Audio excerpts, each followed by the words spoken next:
There is a specific kind of waiting that most people never notice they're doing.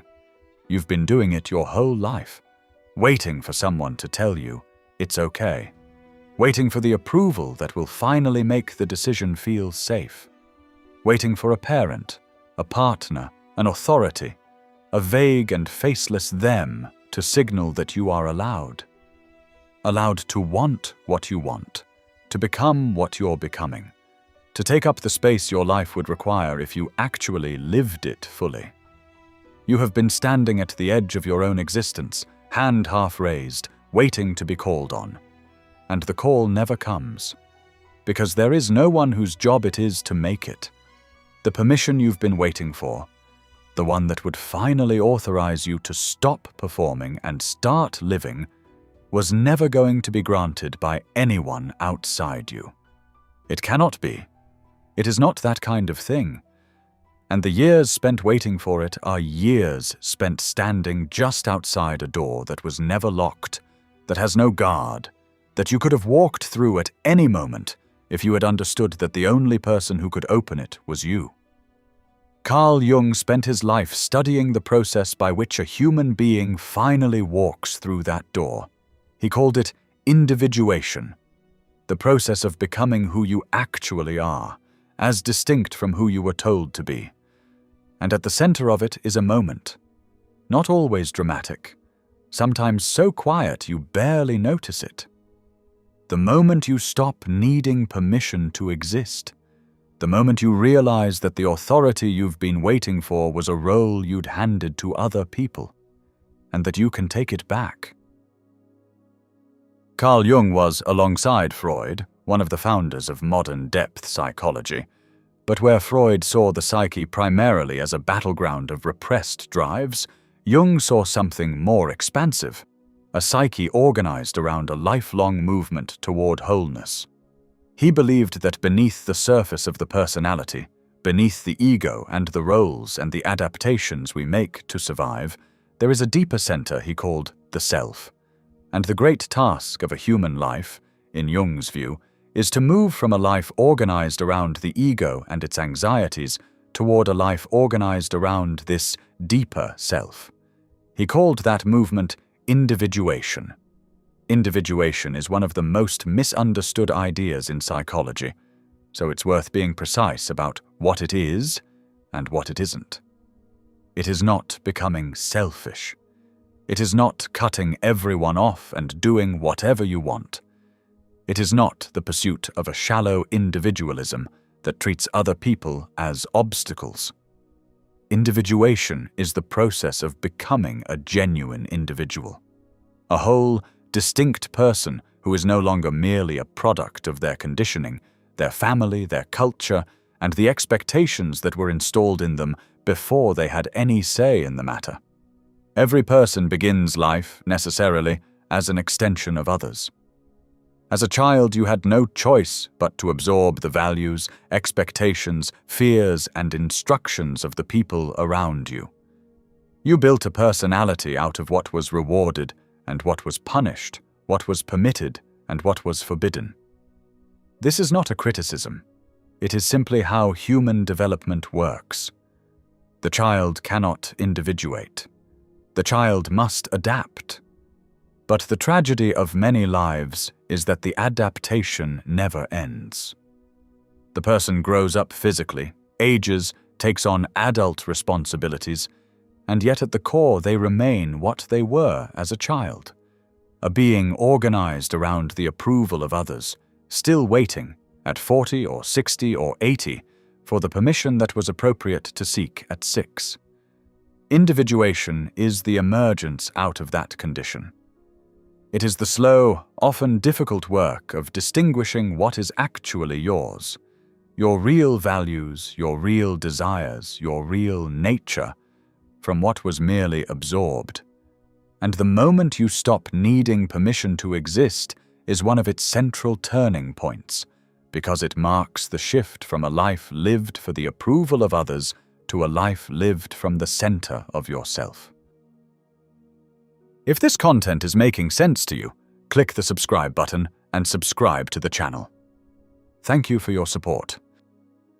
To free yourself from the need for permission, you first have to understand where it came from, because it did not come from nowhere, and it was not, originally, a weakness. It was a survival strategy, and an intelligent one. The human child is born into a state of total dependency unmatched in the animal kingdom. For years, its survival depends entirely on maintaining the goodwill of the adults around it. And so the child develops an exquisite sensitivity to the approval and disapproval of those adults, a finely tuned instrument for detecting what pleases and what displeases the people it cannot survive without. The child learns, with remarkable speed, which parts of itself are welcome and which are not, which expressions bring warmth and which bring withdrawal, which desires are met with encouragement and which are met with a subtle chill, a disappointment, a threat to the connection the child depends on absolutely. Out of this, the child builds what Jung called the persona, the social mask, the version of the self that is designed to be acceptable to others. The persona is not a lie exactly. It is a necessary adaptation, the face we present to the world in order to function within it. But for the child, the stakes are existential. The persona is built under the pressure of survival, and it is built around a single organizing question. What do I need to be in order to remain acceptable to the people I depend on? And the answer to that question becomes the foundation of a personality organized at its root around securing the permission to exist that felt, in childhood, genuinely conditional. This is the origin of the waiting. In childhood, your existence really was, in a sense, contingent on the approval of others. You really did need their permission, not to exist biologically, but to exist in the ways that mattered, to have your feelings acknowledged, your needs met, yourself welcomed. And a mind shaped in those conditions carries the assumption forward. It continues to experience its own existence as something that must be authorized from outside. It continues to seek, in every relationship and every authority, the approval that once meant survival. Long after the original dependency has ended, the psychological structure it built remains. An adult walking around with a child's conviction that they are not allowed to simply be, that they must first be granted permission by someone with the authority to grant it. And here is the trap Jung identified. That authority is a projection. The power to authorize your existence was never actually held by the people you handed it to. You gave it to them. In childhood, out of necessity, and then in adulthood, out of habit. The parent, the boss, the partner, the culture. None of them actually possess the permission you're seeking. You have simply been projecting onto them an authority that lives, in reality, nowhere but in your own mind. Projection is one of Jung's most important concepts, and understanding it is the key to the entire problem. To project is to take something that exists within your own psyche and experience it as though it lives in the outside world, in another person. And one of the most consequential things human beings project is authority, the power to judge, to approve, to grant or withhold the sense of being acceptable, worthy, allowed. When you wait for permission to exist, you are in the grip of a projection. You have taken an authority that belongs to you, the authority to determine the shape and direction of your own life, and you have placed it outside yourself, in others. This is why the approval you receive never quite satisfies. When the authority figure finally approves of you, the relief is real but temporary, because the fundamental structure hasn't changed. You are still a person who requires external authorization to feel legitimate, and so you immediately need the next approval, and the next. The projection guarantees that no amount of external permission will ever be enough, because the thing you're actually missing, your own authority over your own life, cannot be supplied from outside. It can only be reclaimed. Jung understood that we tend to project onto others precisely what we have not yet integrated in ourselves. The person who has not claimed their own authority will find authority figures everywhere, will feel in the presence of anyone who seems more certain, more established, more sanctioned, a familiar smallness, a reflexive deference, a sense of being the one who must seek approval rather than the one entitled to grant it. This is not about actual status or competence. Highly accomplished people carry this projection constantly, feeling like imposters and children in rooms where they have every objective right to feel like peers. The projection operates independently of reality. It is a structure of the psyche, not a reflection of the facts. The withdrawal of a projection is one of the central movements of psychological maturation, and it is always, in some sense, a shock. Because when you withdraw the projection of authority, when you realize that the power you've been seeking in others was your own all along, you are confronted with something both liberating and terrifying. There is no one out there whose permission you need, which means there is no one out there to blame either. The authority is yours. It always was. And with it comes a responsibility you can no longer hand to anyone else. The responsibility to author your own existence, to decide who you are and how you'll live, without the comfort and the imprisonment of waiting to be told. If the permission we seek is a projection, and if reclaiming our own authority is the path to freedom, an obvious question arises: why don't we simply do it? Why do people spend entire lives waiting for an approval they could grant themselves in an instant? The answer Jung would give is that the permission-seeking, for all its costs, provides something the psyche is desperately reluctant to give up. Safety. As long as your existence requires the authorization of others, you never have to bear the full weight of your own freedom. You never have to take complete responsibility for your life, because you can always locate the constraint outside yourself, in what others expect, what others permit, what others would think. Permission-seeking is a way of remaining psychologically a child, and childhood, for all its powerlessness, has one enormous compensation. The child is not ultimately responsible. Someone else is in charge.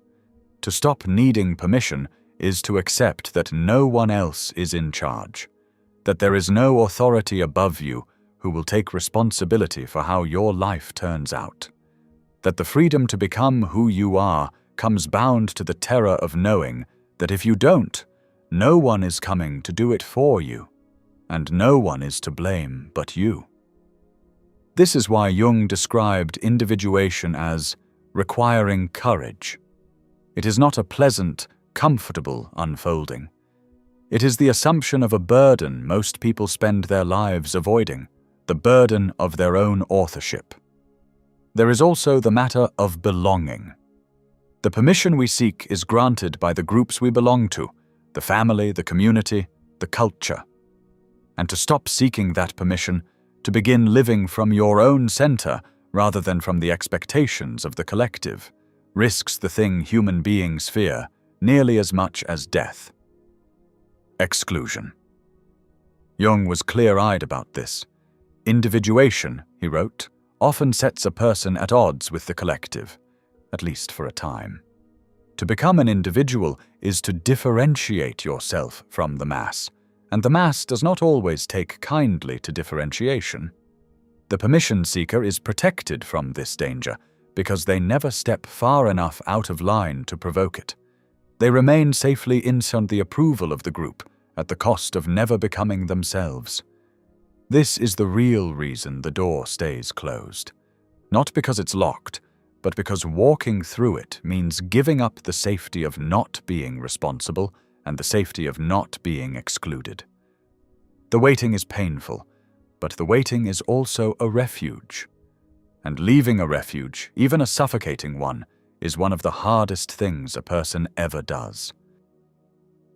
Jung did not offer a 5-step program, and individuation is the work of a lifetime rather than a weekend. But his framework points clearly toward the movements that actually reclaim a person's authority over their own existence. The first is to recognize the projection for what it is. The next time you feel the familiar smallness in the presence of an authority figure, the reflexive need for approval, the sense that you are waiting to be permitted, stop and name it. Recognize that the authority you're feeling in the other person is your own authority, projected outward. Ask yourself directly, whose permission am I waiting for, and what makes me believe they possess the thing I'm seeking? Almost always under examination, the authority dissolves. The person you've been seeking permission from is revealed to be just another human being, as uncertain and unauthorized as you are, holding no special power except the power you assigned them. Seeing this clearly, repeatedly, begins to dismantle the projection. The second movement is to distinguish your own voice from the internalized voices of others. Much of what feels like your own judgment is actually the internalized voice of a parent, a culture, an early authority, speaking inside you with such familiarity that you've mistaken it for yourself. Jung's work involves learning to tell the difference. When you notice a prohibition, a should, a sense that something is not allowed, ask whose voice that actually is. Is it yours? Or is it the voice of someone who shaped you long ago, still issuing rulings from within? The mere act of distinguishing these voices, of realizing that the one forbidding you is not you, but an internalized other, begins to loosen its authority. You cannot reclaim your own voice until you can hear which voices are not yours. The third movement is to act before the permission arrives. This is the hardest and most necessary part, because the permission is never going to arrive, and waiting for it is the whole trap. At some point, the reclaiming of authority stops being a matter of insight and becomes a matter of action. You have to do the thing you've been waiting to be allowed to do. Express the truth, make the choice, take up the space, become the person, while the old anxiety is still present, without the authorization you've always required. The first time is the hardest, but each time you act from your own authority rather than waiting for someone else's, the projection weakens and the self strengthens.